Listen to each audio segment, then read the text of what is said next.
हमको समझना ये है कि दशा कौन सी चल रही है, उसके घर कौन कौन से एक्टिव। फॉर एग्जाम्पल मैं बात कर,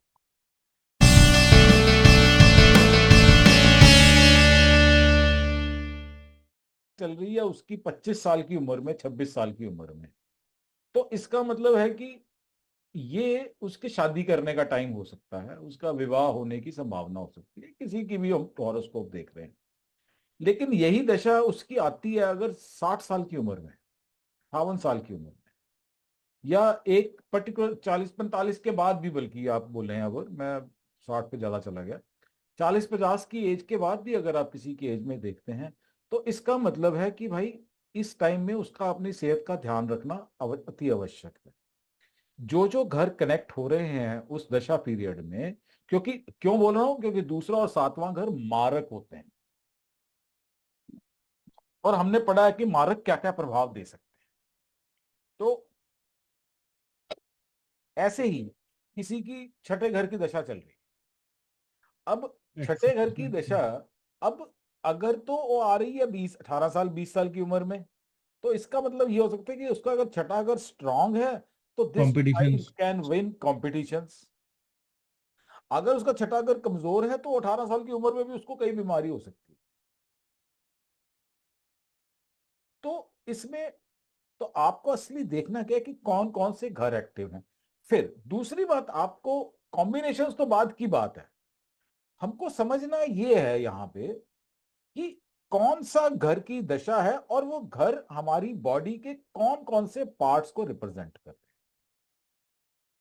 then you can come out without seeing कि क्या है वो, क्या नहीं है। कॉम्बिनेशन, कॉम्बिनेशन तो अपने आप बन जाने हैं। जैसे सूर्य वीनस की हम डिस्कशन पहले भी कर चुके हैं कि आंखें खराब हो जाती हैं, जैसे फॉर एग्जांपल बता, ठीक है। अच्छा, कोई लेडी है, अब उसकी दशा आ गई छठे घर की, वहां पे मंगल और चंद्रमा प्रभावित कर रहे हैं, या सातवें घर की दशा आ गई फॉर एग्जांपल किसी लेडी की, है ना। तो इसका मतलब है कि यार उसके अब जितने भी जेनाइटल्स हैं, they are represented by the 7th house and 8th house, ठीक है जी। अब 7th हाउस का एक्टिव है, तो इसका मतलब है कि हो सकता है कि उसके जो पीरियड्स में इरेगुलरिटी आ सकती है, उसकी मेंस्ट्रुअल साइकिल में प्रॉब्लम हो सकती है, उसको कोई गायनिकोलॉजिकल इशू हो सकता है, यू नो। जैसे जैसे फिर एज बढ़ती है, women have more gynaecological problems, उनको और भी कई आती हैं, मतलब जो भी। तो हमें ध्यान ये देना है, हमें यहाँ पे याद क्या रहना चाहिए, हर घर कौन कौन से बॉडी पार्ट को डिनोट करता है, सबसे मोस्ट इंपॉर्टेंट। जब आप बॉडी पार्ट तक पहुंच जाएंगे, तो आप कहीं ना कहीं उसकी प्रॉब्लम को रिलेट करने की आप कोशिश कर सकते हैं। अब उस बॉडी पार्ट पे अब मंगल एक्टिव हो रहा है, तो यार इसका मतलब है यार मंगल या कोई भी फायरी प्लेनेट अगर कर रहा है प्रभाव, तो यार इसका मतलब है कि अल्सर टाइप की प्रॉब्लम्स हो सकती है। जलाता है, फायर, जलता क्या है, छाले पड़ते हैं, या फायर है ना, मतलब तो ulcer is same thing. Acidity की प्रॉब्लम्स बढ़ सकती है, जलन ज्यादा हो सकती है, हार्ट बर्न्स हो सकते हैं चौथे पांचवें घर में। तो आपको असली बात, हर प्लेनेट की कौन सी बीमारियों को प्लेनेट रिप्रेजेंट करता है, एक जनरल, जो मेरी लिस्ट में मैंने दिए हुए हैं, अगर आपने नोट सारे देखे होंगे, जी जी सारे जी। प्लैनेट्स के लिखे हुए हैं कि जनरली ये बीमारियों के साथ ये ग्रह डील करते हैं। आपको दो चीजें हमेशा याद होनी जरूरी हैं, कौन सा ग्रह कौन सी बीमारियों के साथ डील करता है, और कौन सा घर कौन से बॉडी पार्ट का है। आंसर अपने आप आ जाए, आंसर अपने आप। फिर आपको रिलेट करने की कोशिश करनी कि अब कोई जख्म है, अब जख्म को पे के ऊपर थोड़ा अग्नि का प्रभाव होगा तो यह जलेगा ना, पानी डलेगा तो ठंडक मिलेगी। तो जल के साइन में है कोई, पृथ्वी के साइन में है, कौन से साइन में, हवा है तो स्किन डिजीजेस देती है, क्योंकि जनरली आप देखते हो कि हवा से हमारे एलर्जीज हमें होती हैं, और क्या क्या हमें होता है।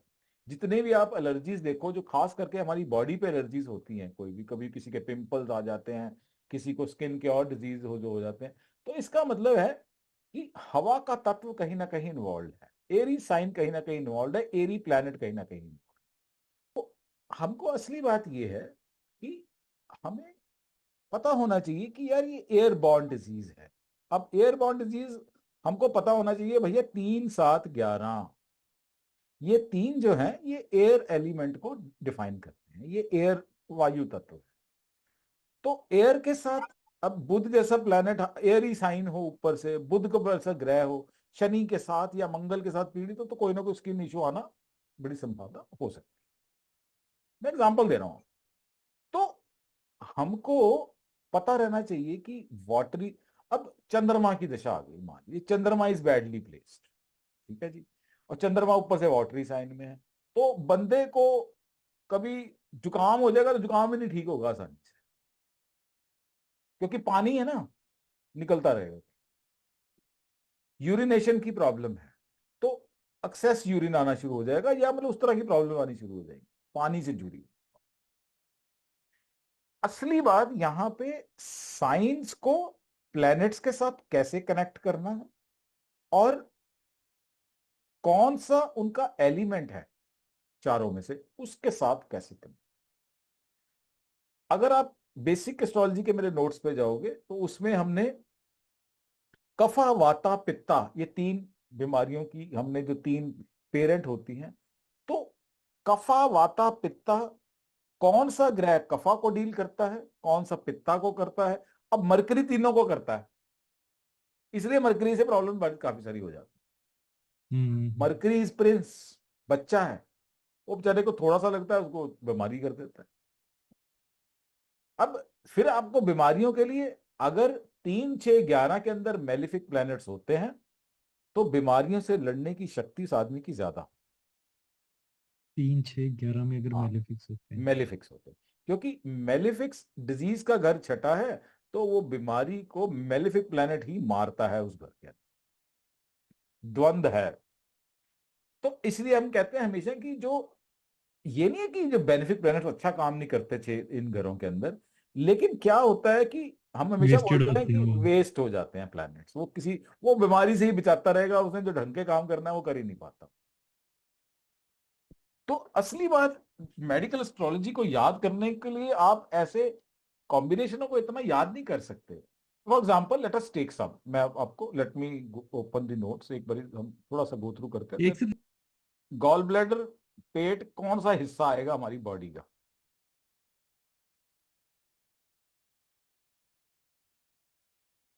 देखो, मैं आपको बड़ी सिंपल है, हमको जी। जब जब तक हमको जो मेन है ना, हाँ ये जी। हमको घरों का पता होना जरूरी है कि भाई कौन सा घर कौन सी बीमारी को बताता है।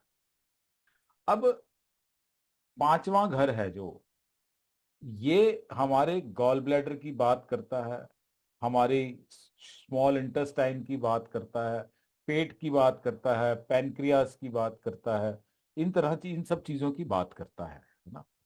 तो अब इस हॉरोस्कोप में आप देखो, अभी इससे पहले इनकी मंगल कब हुआ इनका गॉल ब्लैडर का। पिछले 2 3 सालों में हो चुका सर, बस दो बस, तीन दो। तो आप देखो कि ये इनकी 2 3 साल से ही, ये पहले मंगल की दशा से ही गुजर रहे थे इतने सालों से। मंगल ओके। इनकी कुंडली के अंदर दुश्मन राशि के अंदर 5वें घर के अंदर बैठा हुआ है। मार्स का एनिमी हुआ मरकरी। मतलब एनिमी नहीं है, मतलब ये वीनस की राशि में है, लेकिन वीनस न्यूट्रल है। मार्स 5वें घर के अंदर है। एक फायरी प्लेनेट 5वें घर के अंदर तो यहाँ पे 5वें घर के अंदर मंगल का होना, सूर्य का होना, राहु का होना, शनि का होना, केतु का होना, ये सब वाहियात है। ये कुछ ना कुछ पेट में देंगे, और दशा आएगी तो जरूर देंगे। ओके। तो आप देखो मतलब। कि इन्होंने अपनी मंगल की दशा ही बिताई है पीछे इन्होंने। हम्म। पिछले 1.5 साल से इनकी दशा बदली है, उससे पहले तो ये मंगल की दशा से चल रहे थे बस। तो पेट की समस्याएं इनको हुई होंगी, 100% बात है।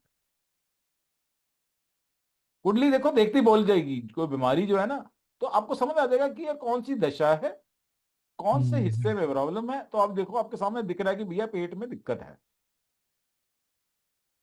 तो इस तरह से हम इसका प्रभाव आप देख पाते हैं किसी भी चीज का। और मंगल की स्ट्रेंथ देखो, हम्म। है ना, और इस कुंडली का मोस्ट मेलिफिक प्लैनेट होता है ये। है वैसे इसका स्वामी है, लेकिन it is the most malefic planet of the horoscope, क्योंकि यहाँ पे 11th लॉर्ड है, ये 3 6 11 में सबसे कुंडली के मेन मेलिफिक लॉर्ड्स यही होते हैं। अब most malefic Lord is sitting in the 11th house, sorry 5th house, हो गया काम, और मेलिफिक प्लैनेट आ गए, तो प्रॉब्लम होनी थी। और कोई कुंडली बताओ। तो मैं वही कह रहा हूं कि देखिए, दशा इज सुप्रीम ऑलवेज। दशा आएगी किसी प्लैनेट की, और वो जिस घर को वो इफेक्ट दे रहा है वहां पे वो प्रॉब्लम आने की संभावना हो सकती, वेरी सिंपल। और इवन दशा भी नहीं, कई बारी ये इवन ट्रांजिट भी बड़ा इंपॉर्टेंट होता है जी। हम्म, ट्रांजिट इज ऑल्सो इंपॉर्टेंट। अब मंगल यहाँ पे बैठा है, अब मंगल की दशा आई कोई और ज्वलनशील अब वहां पे किसी, मान लो ये सन का ही ट्रांजिट हो गया, तो सन नहीं काम कर देना यहाँ मैं पे।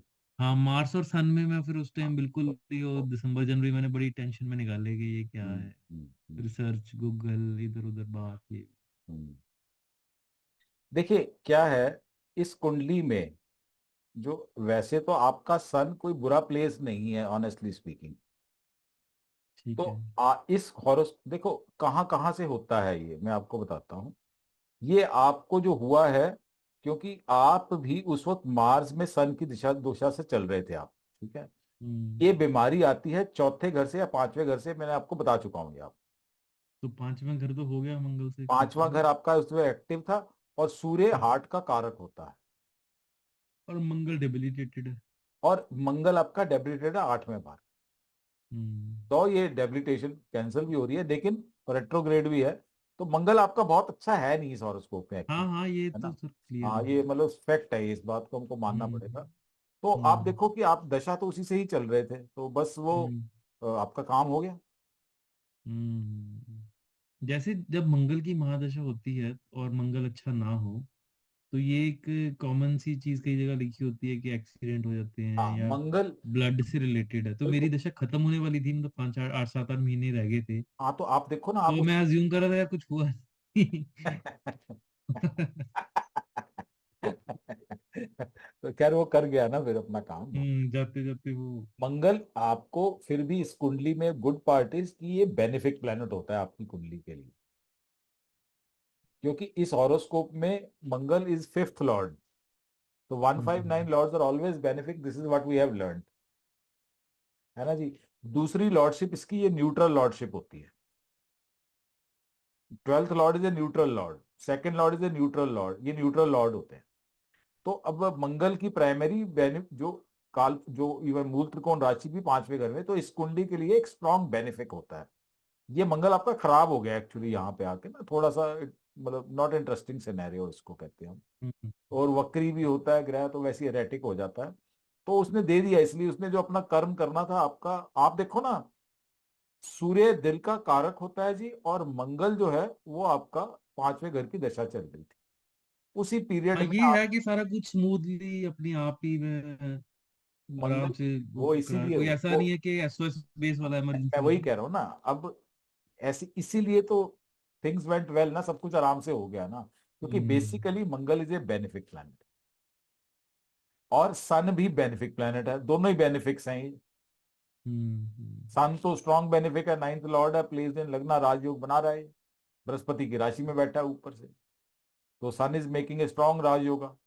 तो इसलिए दोनों ही इस पर्टिकुलर कुंडली के लिए दे आर बेनिफिक प्लैनेट्स। मे भी अब इसलिए स्मूथ हो गया होगा ना। अब हाँ, अब मंगल क्या है कि कहीं ना कहीं इसको मैं कमजोर मंगल बोलता हूं, हम्म। क्योंकि ये मंगल नीच का होगा तो उसके अंदर ताकत नहीं रहती। अब ये ऊपर से बेनिफिक है, तो आपको ही उतना नेगेटिव प्रभाव थोड़ा सा इसने बचा के ही रखा उसने आप।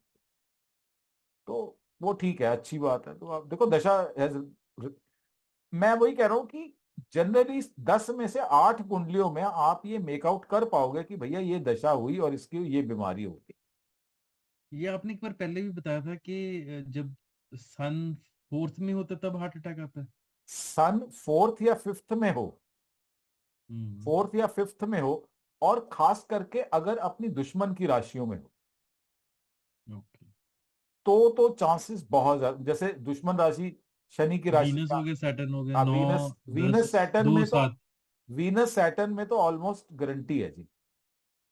चौथे या अच्छा। पांचवें घर में जिसकी कुंडली में भी होगा, हार्ट प्रॉब्लम कम या ज्यादा होने की संभावना पूरी है उसकी। और दशा आ जाए फिर तो और भी ध्यान। हाँ, अगर अब देखो, अगर पांचवें घर में सन लियो साइन के अंदर बैठा है हम्म। तो फिर हम उसको नहीं कह बचाव हो सकते। जाता है। हाँ, तो क्या अपने राशि में भी स्ट्रांग हो गया। अब क्या चक्कर है कि दिल जो है हमारा, अगर जब हमने बॉडी पार्ट्स पढ़े थे, स्प्रेड आउट होता है फोर्थ और फिफ्थ में। ये ठीक। फोर्थ और फिफ्थ में स्प्रेड आउट होता है हार्ट। तो हार्ट का अपर पार्ट, इसलिए दोनों वो देख लेते इसलिए हैं दोनों हम। घरों को हम देखते हैं इसमें, क्योंकि हमारे यहाँ पे जो बॉडी में चेस्ट में वो कहते हैं डायाफ्राम सा होता है यार एक। तो heart slightly produce down the diaphragm. तो इसलिए चौथा या पांचवा घर जो होता है, इसमें संभावना पूरी होती है हार्ट की प्रॉब्लम होने की। इवन कई बार मित्र राशियों में भी बैठा होगा तो हो सकता है हार्ट अटैक ना हो, लेकिन बीपी की प्रॉब्लम या उससे प्रॉब्लम जुड़ी हुई जो होगी ना कोई होने की संभावना हो जाती है। तो क्योंकि ये यहां पे आके सन डायरेक्शनलेस हो जाता है एक्चुअली, दिग्बली नहीं रहता यहाँ पे, मतलब दिशाहीन हो जाता है चौथे घर में, क्योंकि इसका जो स्ट्रांग दिग्बली यहाँ पे होता है सन, वो बिल्कुल उसके ऑपोजिट चला जाता है। तो इसके कारण सन यहाँ पे प्रभाव हमको उस तरह के देने में सक्षम होता है और देता भी है। वही आपको कह रहा हूं ना कि तो आपको ध्यान ये देना है कि भाई कौन सा ग्रह है, किस राशि में बैठा है, किसकी दशा है। तो आप हम्म। किसी भी बीमारी को आप डायग्नोज कर सकते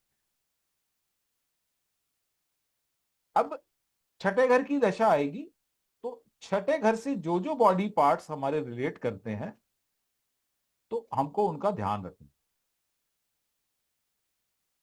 क्योंकि सन यहां पे बैठा है और ऊपर से यहां पे लगन है, तो ये प्रभाव पूरी बॉडी पे कहीं ना कहीं हमको परेशान दिक्कत कर सकता है।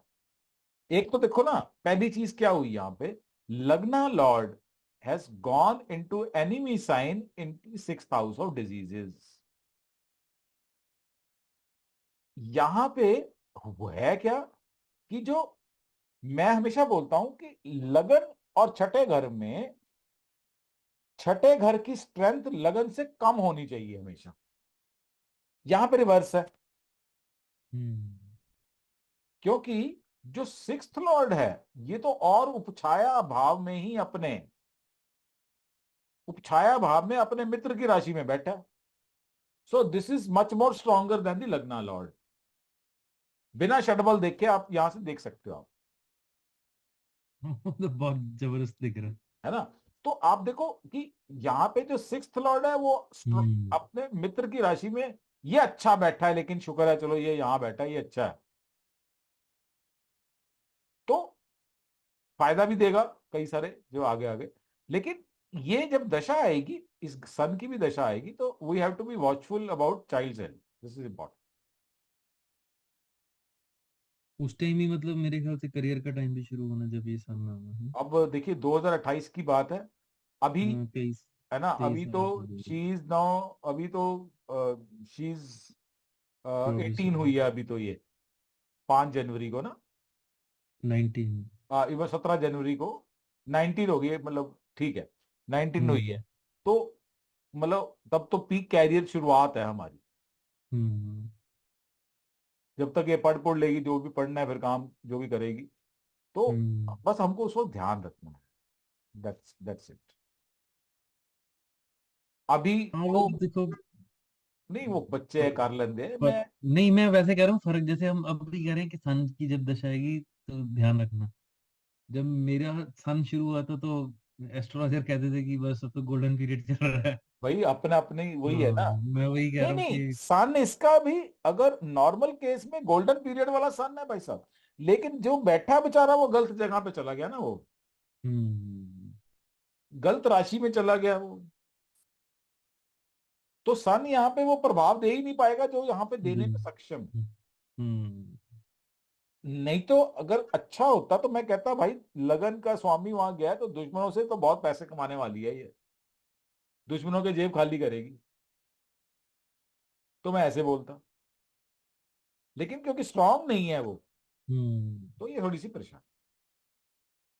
इसको बोलो गायत्री मंत्र का रेगुलर जाप किया करे, आदत डाल दो गायत्री मंत्र पढ़ने की, और ये जो उसमें थोड़े से दान दक्षिणा, क्योंकि ये हमको लगन है ना, लगन हमेशा एक्टिव रहता है एक तरह से, डायरेक्टली और इनडायरेक्टली, क्योंकि हम तो हमेशा एक्टिव है ना, कुंडली तो हमारी है, हम्म। हम्म। तो लगना इज ऑलवेज एक्टिव। तो यहाँ पे लगन लॉर्ड होके सन यहाँ पे बैठा, तो ये हमको थोड़ा सा ध्यान हमको देना पड़ेगा। बीमारियां कौन से घर से क्या होनी है, ये एरियाज हमको याद रहने चाहिए। ये तो बड़े छोटे करके लिखे हुए हैं, बल्कि और डिटेल में हमको पढ़ना चाहिए। चाहे उसके लिए आप केदार की किताब पढ़ें, क्योंकि नोट्स में मेरी भी एक लिमिटेशन है ना, मैं कितना लिखता जाऊंगा, मतलब एंड में जाके it's so vast actually astrology is. तो अपनी तरफ से मैंने लिखे हैं मेजरली सारे के सारी चीजें, लेकिन हमको ध्यान रखना है कि भैया क्या क्या कर सकता है। अब जैसे किडनी भी है, किडनी भी छठा और सातवें घर दोनों से खराब होती है, कुछ चीजें इस तरह से होती है। जैसे मैं आपको दिखाता हूँ एक कुंडली और, सबसे पहले हम देखते प्रॉब्लम क्या हुई है यहाँ पे, what is the why it has ठीक। हैपेंड। अब यहां पे आप देखो, एक तो सिक्स्थ लॉर्ड और सेवंथ लॉर्ड शनि वैसे तो यहाँ पे मूल त्रिकोण का होके बैठा है छठ सातवें घर के अंदर, लेकिन इस लड़के का देखो, आप देखो ना मंगल क्या क्या नहीं कराता है, ये भी देखो नीच का मंगल है इसका भी, नीच का मंगल है 12वें घर में, आप हाँ। देख रहे हो। और 12वें घर का स्वामी यहाँ पे, अस्पताल का स्वामी यहाँ पे आके शनि की राशि में बैठा हुआ है। मून इज अस्पताल का द स्वामी तो 7वें घर में बैठा ना। Twelfth Lord. 12th लॉर्ड, हाँ ठीक है, तो वैसे बीमारी का। विपरीत राज हो गई, तब ये ठीक ठीक भी हम्म। हो गया, चल भी रहा है, जीवन भी चल रहा है इसका। लेकिन यहां पे ऊपर से स्ट्रॉन्ग स्ट्रॉन्ग ऑल्दो इस कुंडली का ये राज, ये योग कारक प्लेनेट है ये, लेकिन ही हैड सर, ही योग कारक हम किसको कहते थे? जो कुंडली के अंदर जो प्लेनेट एक केंद्र का स्वामी हो और एक, और एक, अच्छा वो ठीक है। हाँ, एक त्रिकोण का स्वामी। योग कारक होता है 4 और 5 नंबर की कुंडली जो होती है, कैंसर और लियो लगन की, इसमें जो ये योग कारक प्लेनेट होता है, मंगल जो होता 5 है, में लियो की है ना सर? 1 और 8। ये लियो हम्म। की राशि कुंडली है, इसमें योग कारक होता है यहाँ का, और यहाँ का स्वामी है, देखिए इस घर का और इस घर का। हम्म। तो ये योग कारक प्लेनेट है, लेकिन it has gone into deep debilitation, वहां पे चला गया ये।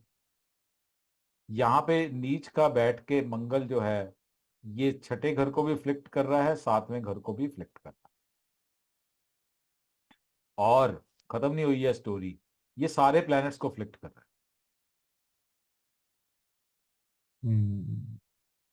अब देख रहे हो, तो दिस बॉय, अब जो भी दशा होगी, अब इसकी मुझे राहु केतु की रही थी शायद, या अ, मुझे लग रहा है कि राहु वीनस की थी शायद, इन दोनों, I think it was Rahu Venus और समथिंग, जहां तक मेरे को याद आ रहा है। 10 साल पहले 2014 में कितने का होगा ये, इसकी उम्र यही उम्र ही होगी फिर अठारह बाद की, उन्नीस साल है ना, यही उम्र ही रही होगी आसपास। जी जी।